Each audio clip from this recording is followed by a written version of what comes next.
Suku Dayak Lebang, baik itu Ulu dan Ile, memiliki salah satu tradisi pencak raga, yaitu bela diri atau yang disebut kuntau atau dalam bahasa Lebangnya disebut besilat, yang umumnya dikenal dengan kata pencak silat.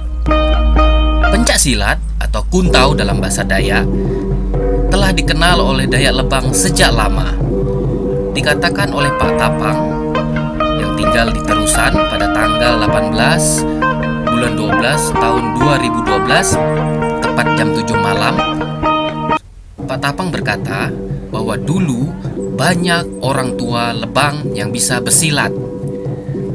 Namun karena tidak ada pelestarian dan penerus, kini orang tua yang masih bisa silat Lebang saat ini ketika data dihimpun tahun 2012 tersisa tidak lebih dari 10 orang, seperti Pak Adam Menjalin, Pak Bakir Manyam Ile, Pak Tapang Terusan, Pak Akit Apin Darat, Pak Unun Apin Beginci, dan beberapa tetua dari Belinyuk Lensat. Menurut Pak Tapang, pencak silat atau besilat yang dikenal oleh Lebang ada dua.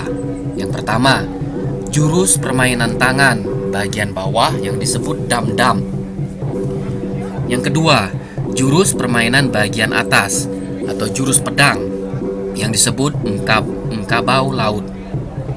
Selain kedua jurus ini, ada juga jurus kandung pinang dengan pedang yang dibedakan dengan warna kain, yaitu warna kain putih dan hitam.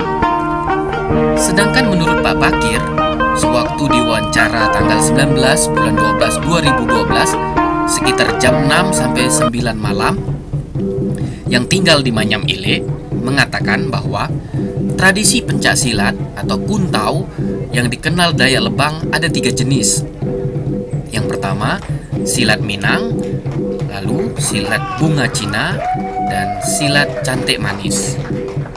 Silat Minang terdiri dengan beberapa langkah, seperti ada langkah 3, langkah 4 untuk bunga pedang, lalu mundur, ada langkah serong atau langkah samping.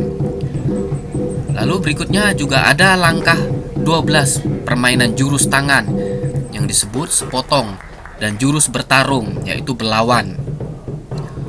Untuk bunga Cina, jurus ini yang paling sulit karena setiap gerakannya dilakukan dengan sepenuh tenaga. Sedangkan silat cantik manis, ya ini pertarungan yang dilakukan saling bertolak belakang. Dari ketiga jenis silat ini, dikatakan oleh Pak Bakir, ada pula jurus dasar seperti jurus tinju atau pukulan, tendangan, tutuk, dan bermain pedang. Setahu Pak Bakir, dalam tradisi Lebang, pada tahap pencak silat atau besilat, bagi orang Lebang, mereka yang telah disebut pendekar, ada memiliki beberapa bunga jurus dan senjata rahasia yang disebut TK, yaitu senjata yang mirip 3 mata atau yang disebut dalam bahasa Indonesianya Trisula. Sayangnya, kini tradisi pencak silat atau kuntau Dayak Lebang ini mungkin akan berakhir hanya di angkatan generasi seperti Pak Adam Menjalin, Pak Bakir Manyam Ile, Pak Tapang Terusan, Pak Akit Apin Darat, dan Pak Unun Apin Beginci. Mengapa akan berakhir di mereka? Sebab hingga kini belum tampak kecintaan dari orang Lebang akan peninggalan pencak silat asal Lebang ini oleh mereka sendiri.